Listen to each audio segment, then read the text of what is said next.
अस्सलाम वालेकुम वरहमतुल्लाहि वबरकातुहू। सब कैसे हैं जी? उम्मीद करते हैं कि आप सब खैरियत से होंगे। और मेरी तमाम बहन भाइयों से गुजारिश है कि अगर आपको कोई भी हमारी वीडियो अच्छी ना लगे तो आप कमेंट्स कर दिया करें। वो वीडियो हम यूट्यूब से डिलीट कर दिया करेंगे, क्योंकि आप ही हमारे रहनुमाए यूट्यूब में। तो मेरी गुजारिश है कि आप हमारी रहनुमाई किया करें। अगर आपको कोई अच्छी वीडियो ना लगे तो आप कमेंट्स में बता दिया करें। जज़ाकल्लाह, बहुत शुक्रिया। ਉਹ ਇੱਕ ਬਾਦਸ਼ਾਹ ਸੀ ਨਾ, ਤੇ ਉਹ ਇੱਕ ਇਲਾਕੇ 'ਚ ਗੁਜ਼ਰਦਾ ਪਿਆ ਤੇ ਉਹ ਇਲਾਕਾ ਉਹਨੂੰ ਬੜਾ ਪਸੰਦ ਆਇਆ। ਤਾਂ ਬਾਦਸ਼ਾਹ ਨੇ ਕਿਹਾ ਕਿ ਇਹ ਇਲਾਕਾ ਜਿਹੜਾ ਨਾ ਖਰੀਦ ਲਓ ਸਾਰਾ। ਆਪਣੇ ਵਜ਼ੀਰਾਂ ਨੂੰ ਕਿਹਾ ਤੇ ਇੱਥੇ ਇੱਕ ਮਹਿਲ ਬਣਾਓ ਬੜਾ ਹੀ ਖੂਬਸੂਰਤ। ਤਾਂ ਵਜ਼ੀਰਾਂ ਨੇ ਕਿਹਾ ਜੀ, ਆ ਇੱਕ ਸਾਹਮਣੇ ਅੰਮਾ ਬੁੱਢੜੀ ਦੀ ਝੌਂਪੜੀ ਹੈਗੀ ਹੈ, ਹੋਰ ਤੇ ਇੱਥੇ ਕੋਈ ਮਾਲਕ ਕੋਣੀ ਹੈ, ਤੇ ਆਪਾਂ ਇਹ ਅੰਮਾ ਕੋਲ ਹੀ ਪੁੱਛ ਲੈਂਦੇ ਹਾਂ ਵੀ ਇਹ ਕਿੰਨੇ ਦਾ ਜਨਾਬ ਆਪਣਾ ਝੌਂਪੜੀ ਵੇਚੇਗੀ। ਤੇ ਉਹ ਵਜ਼ੀਰ ਜਦੋਂ ਅੰਮਾ ਦੇ ਕੋਲ ਜਾਂਦੇ ਨੇ ਤਾਂ ਉਹਨੂੰ ਪੁੱਛਦੇ ਨੇ ਕਿ ਅੰਮਾ, ਸਾਡੇ ਬਾਦਸ਼ਾਹ ਨੇ ਜਗ੍ਹਾ ਪਸੰਦ ਆ ਗਈ ਹੈ ਤੇ ਤੂੰ ਆਪਣੀਆਂ ਝੌਂਪੜੀ ਵੇਚ ਦੇ, ਜਿਹੜੇ ਪੈਸੇ ਲੈਣੇ ਨੇ ਸਾਡੇ ਕੋਲ ਲੈ ਲੈ। ਉਹ ਅੰਮਾ ਕਹਿਣ ਲੱਗੀ ਕਿ ਪੁੱਤਰ, ਮੈਂ ਤੇ ਇੱਥੇ ਬਚਪਨ ਤੋਂ ਹੀ ਰਹਿੰਦੀ ਪਈਆਂ ਤੇ ਇਕੱਲੀ ਹੈਗੀ ਹਾਂ, ਉੱਤੋਂ ਬੁੱਢੜੀ ਵੀ ਮੈਂ ਹੈਗੀ ਹਾਂ, ਤੇ ਮੈਂ ਇਹ ਜਗ੍ਹਾ ਨਹੀਂ ਵੇਚਣੀ। ਤੁਸੀਂ ਕਿਧਰੇ ਹੋਰ ਦੇ ਆਪਣੀ ਕੋਠੀ ਕੁੱਠੀ ਬਣਾ ਲਓ, ਜਿਹੜਾ ਮਹਿਲ ਬਣਾਉਣਾ ਨੇ।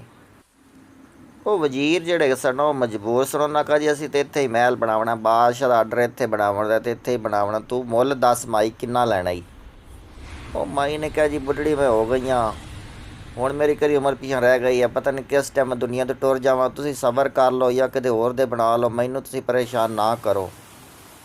ਉਹ ਵਜ਼ੀਰ ਜਿਹੜੇ ਸਨ ਉਹ ਬਾਦਸ਼ਾਹ ਕੋਲ ਆਏ ਤਾਂ ਉਹਨਾਂ ਸਾਰੀ ਗੱਲ ਸੁਣਾਈ, ਅਤੇ ਬਾਦਸ਼ਾਹ ਨੇ ਵਜ਼ੀਰਾਂ ਨੂੰ ਇਹ ਗੱਲ ਦੱਸੀ ਵੀ ਤੁਸੀਂ ਸਾਰਾ ਕੁਝ ਤਿਆਰ ਰੱਖੋ। ਇਹ ਮਾਈ ਜਦੋਂ ਅੰਦਰ ਬਾਹਰ ਜਾਵੇਗੀ ਨਾ ਕਿਸੇ ਮਾਮਲੇ ਵਾਸਤੇ, ਤਾਂ ਤੁਸੀਂ ਪਿਛੁਕਾਂ ਦੀ ਮਕਾਨ ਤਿਆਰ ਕਰ ਲਵੇ, ਇਹਦੀ ਝੌਂਪੜੀ ਢਾਹ ਦੇਵੇ। ਮੰਦੀ ਤਾਂ ਪਈ ਨਹੀਂ। ਉਹ ਜਨਾਬ ਜਿਹੜੇ ਵਜ਼ੀਰ ਸਨ ਨਾ, ਉਹ ਸਾਰਾ ਨਾ ਮਟੀਰੀਅਲ ਤਿਆਰ ਕਰਕੇ ਉੱਥੋਂ ਬਹਿ ਗਏ ਵੀ ਬੁੱਢੜੀ ਕਿਸ ਟਾਈਮ ਬਾਹਰ ਨਿਕਲੇ ਤਾਂ ਆਪਾਂ ਕਾਂ ਦੀ ਮਹਿਲ ਬਣਾ ਲਈਏ। ਹੁਣ ਉਹ ਵਿਚਾਰੀ ਮਾਈ ਸੀ, ਉਹਨੂੰ ਕੋਈ ਜ਼ਰੂਰਤ ਪੈ ਗਈ, ਉਹ ਕਿਸੇ ਕੰਮ ਵਾਸਤੇ ਜਦੋਂ ਬਾਹਰ ਨਿਕਲੀ ਨਾ, ਤਾਂ ਵਜ਼ੀਰਾਂ ਨੇ ਕੰਧ ਦੀ ਝੌਂਪੜੀ ਢਾਹ ਦਿੱਤੀ ਅਤੇ ਉੱਥੇ ਨਾ ਆਪਣਾ ਮਹਿਲ ਸ਼ੁਰੂ ਕਰ ਲਿਆ। ਉਹ ਜਦੋਂ ਬੁੱਢੜੀ ਮਾਈ ਵਾਪਸ ਆਈ ਨਾ, ਤਾਂ ਉਹਨੇ ਵੇਖਿਆ ਤਾਂ ਉੱਥੇ ਝੌਂਪੜੀ ਹੈਗੀ ਕੋਈ ਨਹੀਂ, ਅਤੇ ਉਹ ਮਹਿਲ ਤਿਆਰ ਪੇ ਕਰਦੇ ਨੇ। ਉਸ ਟਾਈਮ ਉਹਨੇ ਉਹਨਾਂ ਨੂੰ ਕੁਛ ਵੀ ਨਾ ਆਖਿਆ, ਨਾ ਵਜ਼ੀਰ ਨੂੰ ਨਾ ਬਾਦਸ਼ਾਹ ਨੂੰ। ਉਹਨੇ ਦੁਆ ਕੀਤੀ ਅੱਲਾ ਪਾਕ ਅੱਗੇ ਵੀ ਮੈਂ ਤਾਂ ਕਿਧਰੇ ਕੰਮ ਚਲੀ ਗਈ ਸੀ ਅਤੇ ਤੂੰ ਹੀ ਮੇਰਾ ਰਖਵਾਲਾ ਹੈ, ਤੂੰ ਕਿੱਥੇ ਚਲਾ ਗਿਆ ਸੀ। ਉਸ ਬੁੱਢੜੀ ਮਾਈ ਦਾ ਅੱਲਾ ਪਾਕ 'ਤੇ ਇੰਨਾ ਤਵੱਕਲ ਸੀ ਕਿ ਉਹਨੇ ਇੰਨੀ ਗਹਿਰੀ ਦੁਆ ਕੀਤੀ ਕਿ ਅੱਲਾ ਪਾਕ ਨੇ ਉਹ ਇਲਾਕਾ ਹੀ ਤਬਾਹ ਕਰਤਾ, ਵਿੱਚ ਬਾਦਸ਼ਾਹ ਵੀ ਲਗਾ ਗਿਆ। ਅਤੇ ਜਿਸ ਤਰੀਕੇ ਉਹ ਮਾਈ ਦਾ ਇੰਨਾ ਤਵੱਕਲ ਸੀ ਅੱਲਾ ਪਾਕ 'ਤੇ, ਅਤੇ ਇਸ ਤਰ੍ਹਾਂ ਮੈਂ ਸਾਰੇ ਭੈਣ ਭਾਈਆਂ ਨਾਲ ਗੁਜ਼ਾਰਿਸ਼ ਕਰਾਂਗਾ ਕਿ ਜਦੋਂ ਵੀ ਦੁਆ ਕਰੋ ਤਾਂ ਇੰਨਾ ਤੁਹਾਡਾ ਯਕੀਨ ਹੋਵੇ ਕਿ ਇਨਸ਼ਾ ਅੱਲਾ ਅਸੀਂ ਜੋ ਮੰਗਦੇ ਪਏ ਨਾ ਉਹ ਜ਼ਰੂਰ ਦੇਗਾ ਸਾਨੂੰ।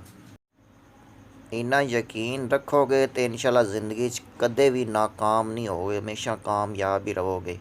ਵੀਡੀਓ ਅੱਛੀ ਲਗੇ तो शेयर ज़रूर करना, और शुरू तो जो असी तुहानू रिक्वेस्ट की है उहदे ते भी ज़रूर तवज्जो फरमाना। अगर साडी कोई वीडियो अच्छी ना लगे तो सानू दसदा करो, ताकि असी वीडियो रिमूव करता करिए। गलती इंसान को हो जाती है। अस्सलाम वालेकुम वरहमतुल्लाहि वबरकातुहू।